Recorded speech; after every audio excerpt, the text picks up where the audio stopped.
The phone vibrated once on the counter. Once is never casual. I answered without looking at the name.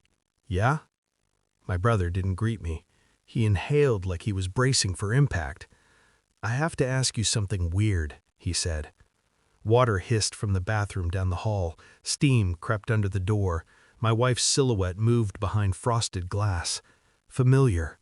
Ordinary. Is your wife home right now? I smiled without humor. Yeah, she's in the shower. Silence. Then his voice dropped into something smaller, tighter. That can't be. I felt my spine lock. I'm standing at the gate, he whispered. I'm holding her passport. She just boarded my flight to Paris. A pause, the kind that rewrites a life. She's not alone, he added. She's with your daughter's husband. The water shut off down the hall. Footsteps, bare feet, coming closer. I didn't turn around. Shock is loud for most people. For me, it was quiet, surgical. I thanked my brother, told him to do his job, hung up before he could apologize for detonating my life. Behind me, the bathroom door opened. A towel brushed skin. The scent of soap, her soap, filled the kitchen. I kept my eyes on the countertop, counted my breaths. This wasn't panic. This was alignment. For months, things had been efficient, too efficient. She moved through the house like a guest who knew the exits, phone always face down, sudden interest in French, trips explained as space, laughter that didn't reach me anymore. And my son-in-law, no, I stopped calling him that in my head just then. He'd grown distant too, missed dinners, eyes avoiding mine like they owed me money. I had noticed, I had catalogued, I had waited. She kissed my cheek, warm, casual, practiced.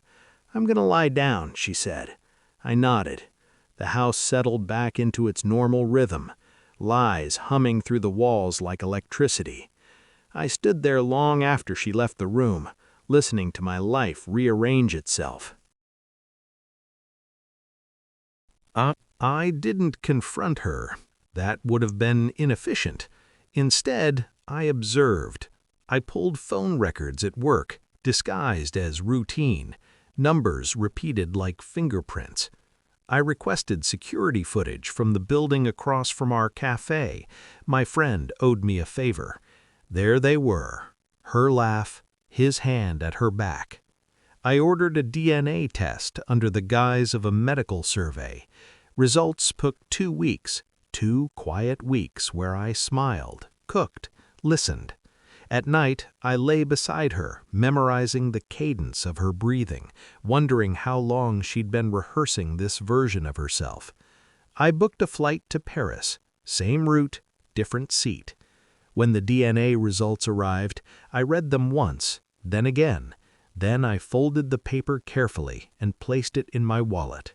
Calm is not forgiveness, it's preparation. I waited until she returned, jet-lagged, glowing. Guilty people mistake exhaustion for camouflage. We sat at the table. I poured wine. She talked about museums, about food, about how Paris changes you. I slid the paper across to her. She didn't touch it at first. "What's this?" she asked. "Read." Her face emptied as she scanned the lines. No theatrics, just collapse. "It's not," she started. I raised a finger. She stopped. "DNA doesn't lie," I said. "Unlike you." She cried then, quietly, like she didn't want to disturb the house she'd already burned down. I stayed still. The next morning, I sent one email. To my daughter, attachments included, passport scans, photos, the test results. I didn't explain. Evidence doesn't need narration. By evening, her phone rang non-stop. Mine stayed silent. I packed one bag, not running, repositioning. At the door, she tried to speak. I didn't let her. "I knew before you left," I said. "I just wanted to see how far you'd go." That broke her. I stepped into the night without looking back. Some betrayals don't hurt because of what they take. They hurt because of what they reveal. I didn't lose a wife. I lost an illusion. Now the quiet feels earned, clean.